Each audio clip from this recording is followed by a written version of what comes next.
तो एक समय ऐसा था जब आप अन्न रूप थे। ये शरीर तुम्हारा, ये शरीर तुम्हारा अन्न रूप था। यही कारण है कि हिंदुस्तान के ऋषियों ने कहा कि प्यारे, जिस संसार को तुम संसार समझते हो वह सारा का सारा पंच भौतिक जगत एक दिव्य लीला है जो चल रही है। Let's see the cycle again. अन्न उगा किसी खेत में, दूध बना किसी गाय या भैंस में, फल उगे किसी पेड़ पर, और ये अन्न, सब्जी, जल, दूध आया किसी की थाली में और उसने वो भोजन खाया।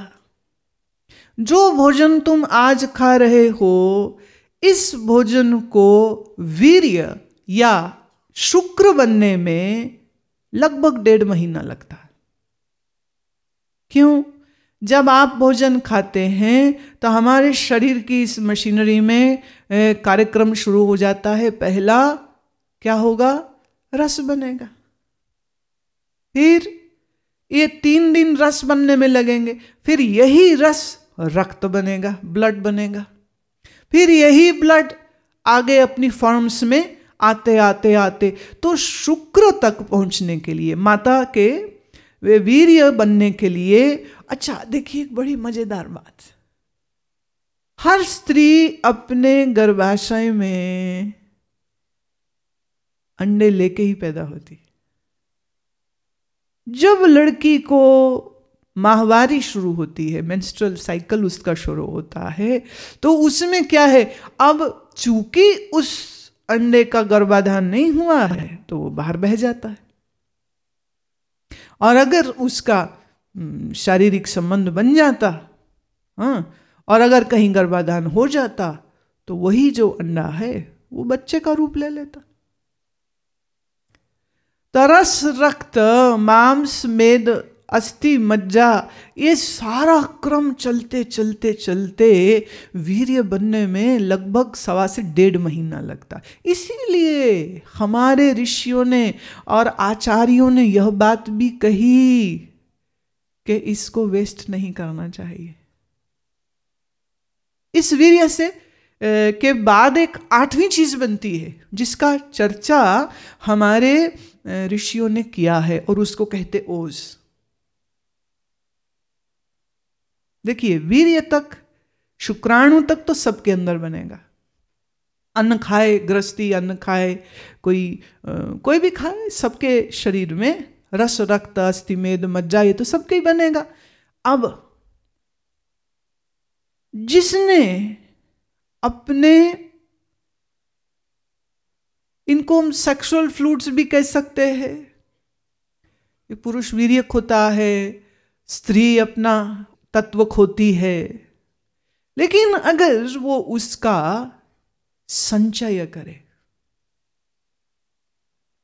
तो फिर 8वीं चीज उत्पन्न होती है, उसको कहते ओज। और ये जो ओज है, ये आपके भीतर उच्चस्त चेतना को उत्पन्न करने में बड़ा सहायक होता है। बुद्धि तेज होगी, मन एकाग्र होगा, स्मरण शक्ति तेज होगी। ये ओज, ये इसलिए आपने शब्द सुना होगा कि अमुक महात्मा बड़े ओजस्वी है। Have you ever heard this word?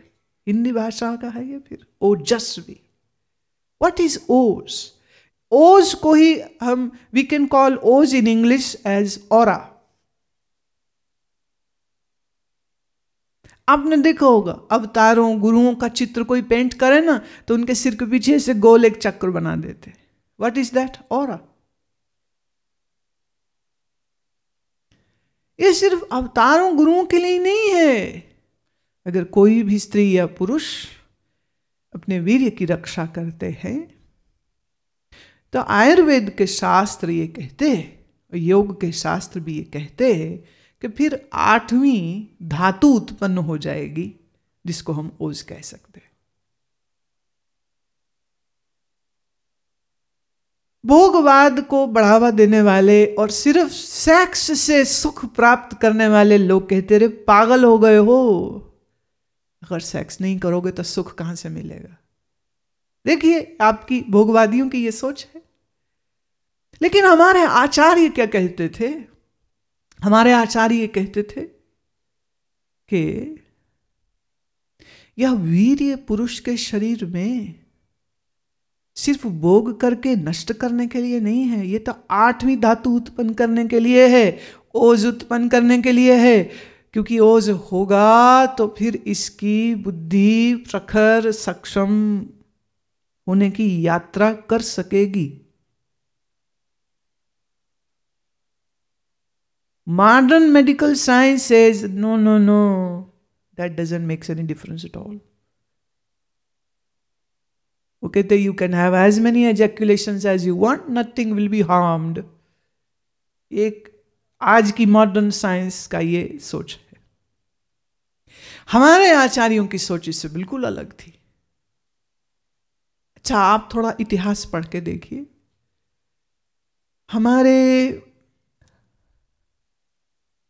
अगर हम किसी ऋषि के जीवन का अच्छा देखिए, बड़ी मस्त बात है ये भी।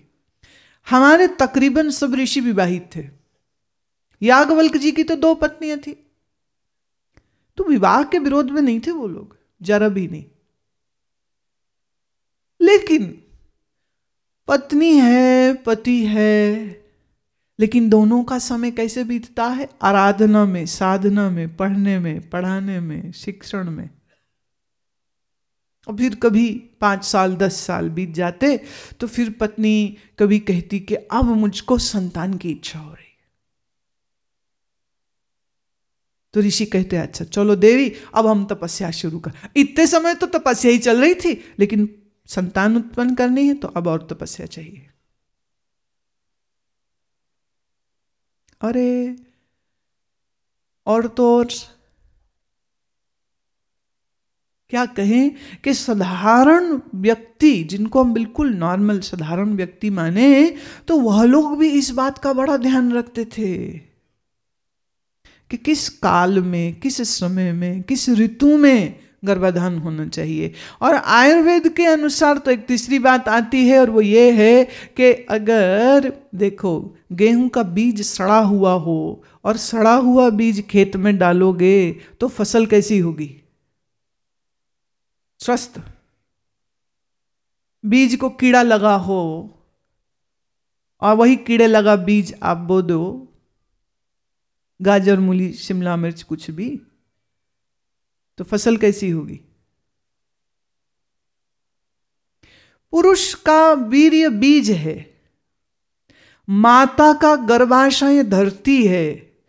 तो जिस धरती में बीज डालना है उस धरती में भी खेत में हल चलाया जाता है, उसको डिवीड किया जाता है, उसमें मैन्योर डाली जाती है, उसको धूप दिखाई जाती है और फिर किसान बीज डालता है। अच्छा, गेहूं का बीज इन दिनों पड़ चुका है, ऑलमोस्ट 4 महीने में फसल अप्रैल में तैयार हो जाती नॉर्थ इंडिया में, और लगभग जुलाई के आसपास चावल को बोया जाता है, क्योंकि that is the right time. कोई किसान बिना मौसम देखे बीजों को बोता नहीं। अभी मैं नवसारी में थी गुजरात में, तो वहां से हम चीकू के पेड़ लाए, क्योंकि आश्रम में बहुत पहले हम चीकू के लाए, पेड़ लगाए और चल गए, बहुत बढ़िया चल गए। एक ना चला, एक चल गए, खूब मीठा फल देता। तो इस बार गए तो नवसारी बेल्ट है चीकू की, लगा और पेड़ ले जाते हैं। कि अभी जो पेड़ के फल आते हैं ना, तो वो हम आश्रमवासी खाते हैं, हम खाते हैं, हमारे आश्रम के जो परमानेंट रेजिडेंट है वो खाते, तुमको नहीं देते हम। फिर लगा ये तो बेईमानी है, तो एक करते हैं 2-3 और पेड़ लगाते हैं। तो जैसे अभी सब आते, सब गेहूं खाते हैं, चावल खाते हैं, आश्रम का सब्जी खाते हैं, तो चीकू क्यों नहीं खाएं? तो इस बार हम पेड़ ले आए। जब पेड़ लाए तो किसान ने कहा कि इसको जुलाई में लगाना है, अभी नहीं, अभी लगाया तो मर जाएगा।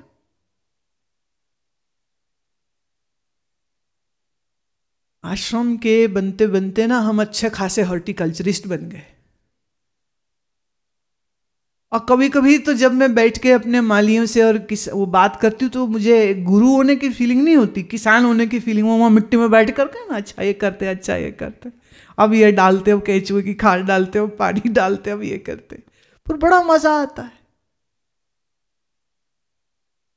ये कर्म करने में, अरे भाई क्या बताऊं, आप इधर बीज डालो, न शकल ना अकल मुंहों की, डाल दो बस, पड़े रहते तपस्या करते रहते, तपस्या करते रहते, और 4 हफ्ते बाद गर्दने बाहर निकाल देते हैं ये बीज अंकुर बन के, और फिर ऐसे बड़े बड़े बड़े बड़े बड़े हो जाते हैं, और फिर गेहूं में बालियां लग जाती हैं, हाँ, चावलों में दाने आ जाते हैं, दालों में, उन पौधों में बीज दाने आ जाते हैं, डाल के आ जाते हैं, ये फल आ जाते हैं। कितना ये अद्भुत है भाई, ये भी इट्स ब्यूटिफुल। कौन सा बीज किस ऋतु में बोना चाहिए ये विचार करना पड़ता है ना। ऐसे ही जब कोई पुरुष और स्त्री माता पिता बनने चाहें तो आयुर्वेद कहता है उनको मौसम का भी ध्यान करना चाहिए, और पुरुष का बीज माने उसका वीर्य स्वस्थ है या नहीं, और माता जो होना चाहती है उस स्त्री का गर्भाशय स्वस्थ है या नहीं, ये नाड़ी परीक्षण के द्वारा, वैद्य के द्वारा जरूर जांच पड़ताल कर लेनी चाहिए। Now, this is a very confirmed methodology to create a very healthy child.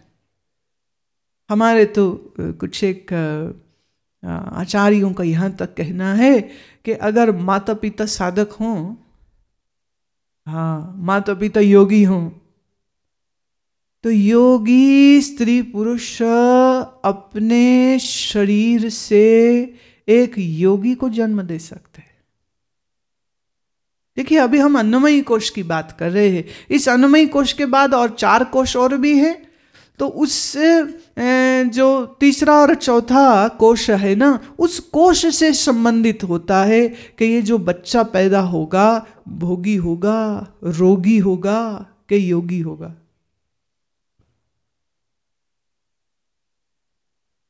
अन्नमयी कोश शरीर जब बनता है तो उसके बनाने के लिए विधि विधान कहे गए, तरीके कहे गए। देखिए मतलब भोग भी अंधों की तरह नहीं है, भोग भी बड़ा समझदारी के साथ है, भोग भी बड़ी समझदारी के साथ है। और श्रृंगार रस जिसको हम कहते हैं, अथवा काम व्यवहार जिसको कहते हैं, उसको भी हमारे आचार्यों ने पूरी रूपरेखा दी है। काम सूत्र लिखने वाला कोई भोगी नहीं था, वो भी एक आचार्य है, इसलिए सूत्र कहे। इट इज नॉट पोर्नोग्राफी, सूत्र कहे। और यही वजह है कि खजुराहो में और ओडिशा के सूर्य मंदिर में वहां स्त्री पुरुष भोगरथ मूर्तियां मंदिर के बाहर सब बनी हुई। भीतर सूर्य का मंदिर है, खजुराहो में शिवजी का मंदिर है, अजंता एलोरा बौद्ध गुफाएं हैं, बौद्ध भिक्षुओं ने बनाई, औरंगाबाद के पास गुफाएं हैं। जिन गुफाओं का सृजन जिन शिल्पकारों ने किया है, वहां शिव और पार्वती को भोग रत मुद्राओं में अंकित किया गया है। क्यों? अरे भाई, यह अन्नमय कोश से उपजा हुआ शरीर एक बड़ी पवित्र बात है, ये एक सुंदर घटना है ये। और सौंदर्य और बुद्धि और प्रज्ञा के साथ अगर स्त्री पुरुष का ये व्यवहार होगा तो जिस जीव को, जिस शरीर को वो जन्म देंगे, आहा, वो तो अत्यंत प्रतिभाशाली, अत्यंत तेजस्वी, अत्यंत ओजस्वी होगा। आप देखें, अष्टावक्र जी मात्र 8 वर्ष के थे जब वो राजा जनक की सभा में, जिसमें उनके अपने पिताजी भी थे और ये सब ऋषि मुनि आचार्य वहां विद्वान थे, और राजा जनक ने प्रश्न किया था कि मेरे एक समस्या का उत्तर मुझे चाहिए। और उनकी समस्या यह थी कि रात स्वप्न में मैंने यह देखा, मैं गरीब हो गया हूँ, फटेहाल कंगाल हो गया हूँ, शत्रुओं ने सब छीन लिया है। आंख खुली तो देखा मैं सोने के सिंहासन पे बैठा हूँ। तो ये सच है या वह सच? मुझे समझ नहीं आ रही। सच क्या है? That what I saw, which was so real, or that which is happening now, what is real? The dream was real, and this world became like a dream for me. I totally forgot that I am Raja, I am a king, I have a wife and I have a palace and everything. सपने में तो सब भूल गया था मैं। तो जिसको तुम सपना कह रहे हो, क्या वो सच है, या ये जो मैं जी रहा हूं, दुनिया देख रहा हूं आंख खोल के, ये सच है? सच क्या है? इनके इस प्रश्न का उत्तर देने के लिए राज्य के सभी विद्वानों को आमंत्रित किया गया था। सब वहां थे, कोई उनके इस प्रश्न का उत्तर दे नहीं पा रहे थे। और कोई कहे हम 1 साल में, कोई कहे 6 महीने में, कोई बोले 9 महीने में हम आपको सिखा के पढ़ा करके कंक्लूजन पर ले आएंगे। लेकिन जनक ने तो ऐलान कर दिया था कि घोड़े की रकाब में पैर रखते समकाल ही मुझको ज्ञान हो जाना चाहिए। बस इससे ज्यादा टाइम नहीं मैं दे सकता।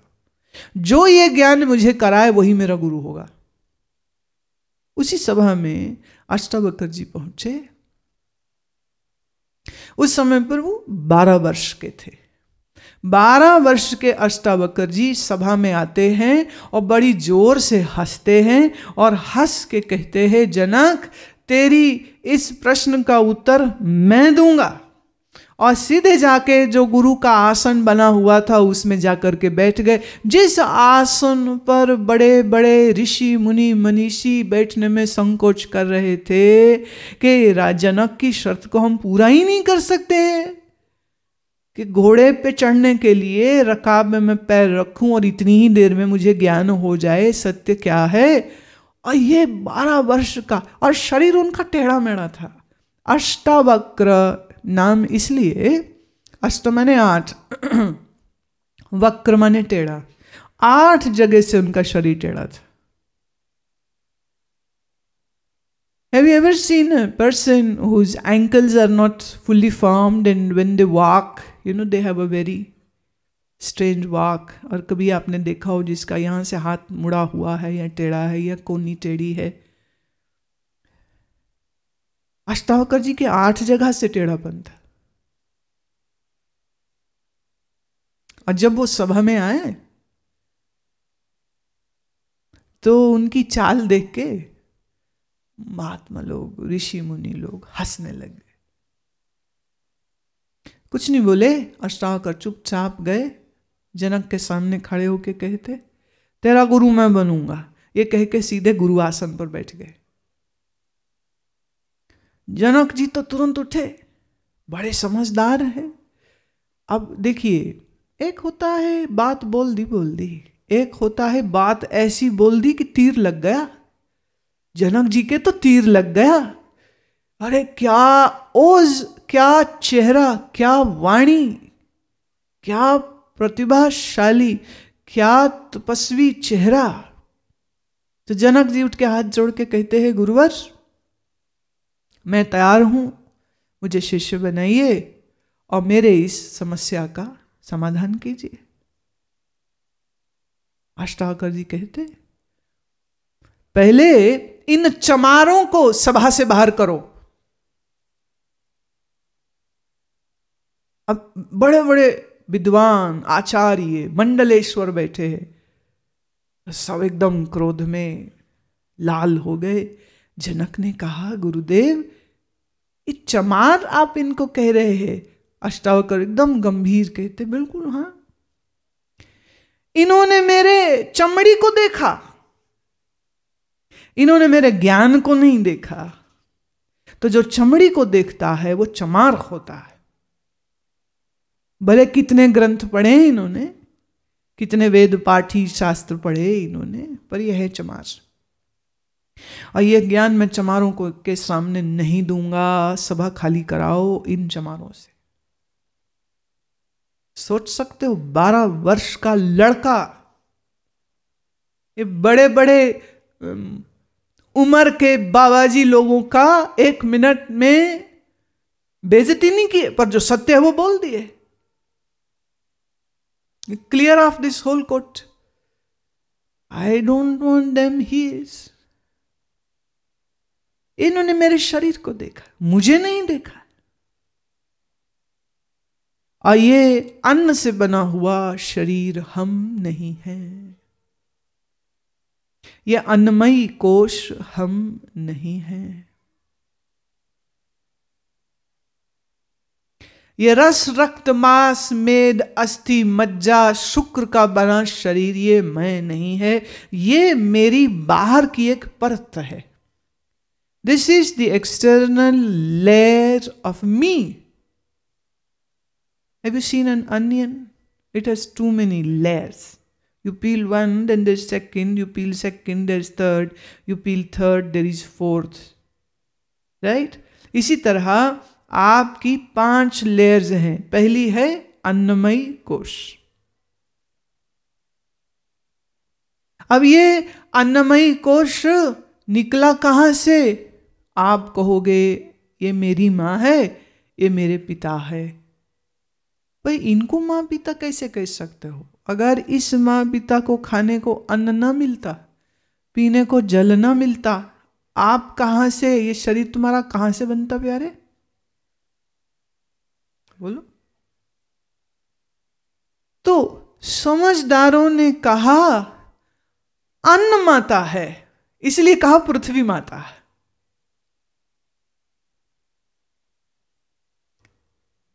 अन्न, ये पंचभूत, ये मेरे माता हैं, ये मेरे पिता हैं, और इनसे उत्पत्ति हुई है। तो प्यारे, जिस शरीर को पंचभूतों ने रचा, जिस शरीर के रचना में ये बायोलॉजिकल पेरेंट्स ने अपना रोल अदा किया, आपके माता पिता ने भी अपना रोल अदा किया। अच्छा, बच्चा माँ के गर्भ से बाहर आ गया, अब इसको खाने को न दो, जिएगा? हाँ, इसका नाक मुंह बंद कर दो, सांस लेने न दो, तो ये जिएगा? इसके शरीर के ऊपर बर्फ रख दो तो ये जिएगा? यही तो करते हैं हिंदुस्तान में। लड़की हो गई गलती से पैदा, अब क्या करें? सांस न लेने दो तो जमीन में गाड़ देते। लड़की हो गई पैदा, इसको जीने न दो तो जल में डुबा के मार देते हैं, दूध के प्याले में डुबा के मार देते हैं। गेहूं की भूसी उसके मुंह में डाल देते हैं, नाक में डाल देते हैं, सांस ही नहीं जाएगी अंदर, कैसे जिएगी? तो इस अन्न से बने शरीर को मेंटेनेंस के लिए भी अन्न खाना पड़ता है, नहीं? अच्छा, आप ब्रह्मज्ञानी हो गए, अच्छा भूख नहीं लगेगी, अब रोटी नहीं खाओगे। आप योगी हो गए, अब आपको प्यास नहीं लगेगी, बोलो। शरीर अन्नमयी कोश है, इस अन्नमयी कोश शरीर को अन्न चाहिए। हाँ, ये है ज्यादा खाओगे रोगी हो जाओगे, बिल्कुल नहीं खाओगे जल्दी मर जाओगे। इसलिए कहा गीता ने, युक्त आहार विहारस्य युक्त चेष्टा कर्मसु। युक्तिपूर्वक भोजन करना चाहिए, युक्तिपूर्वक हमारा व्यवहार भी होना चाहिए। यह अन्न से बना शरीर, यह अन्नमयी कोश मैं नहीं हूं। I am not this body, I am separate from this body. जैसे